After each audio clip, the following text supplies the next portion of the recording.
মিষ্টির পাতিলটা ভিতরে যা যা। কাজী সাহেব, আপনি তৈয়ার হন। কি নাতি, কেমন লাগতেছে? বুঝলেনি তোমরা, আমার এই বাউরা ভাইটার গলায় এতদিনে লাগাম পরানি গেল। অত বিয়ার কথা বললি দৌড় দিত।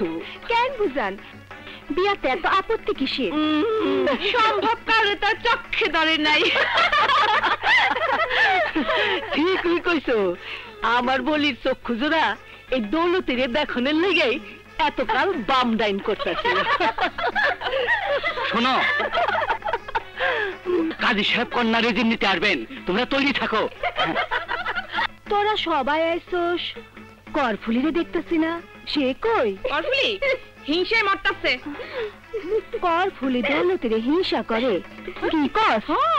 আরে আরে, চেয়ারম্যান সাহেব আসছে, আসেন আসেন চেয়ারম্যান সাহেব আসেন।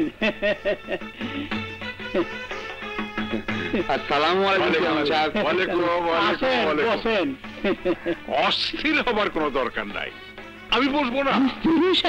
যদিও কেউ আমার দাওয়াত দেয় নাই, তাতে কি, আমি এলাকার খেদমতগার, আমি দাওয়াতের অপেক্ষায় থাকবো কেন? ভালো করি নাই পেশকার?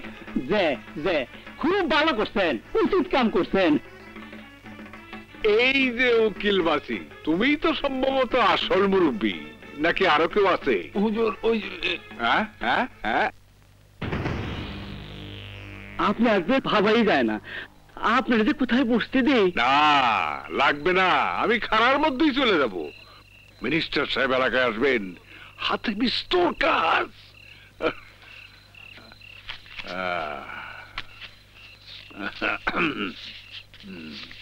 এটা রাখো, বলি দৌলতে সাজিতে আমার দোয়া হিসাবে দিলাম। খুব ভালো জামাই পাইছো উকিল, মেয়েও ভালো, বলা যায় দোড়াটাই ভালো।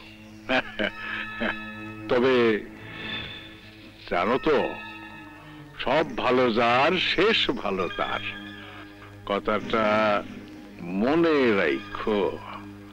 আসি। আসসালামু আলাইকুম।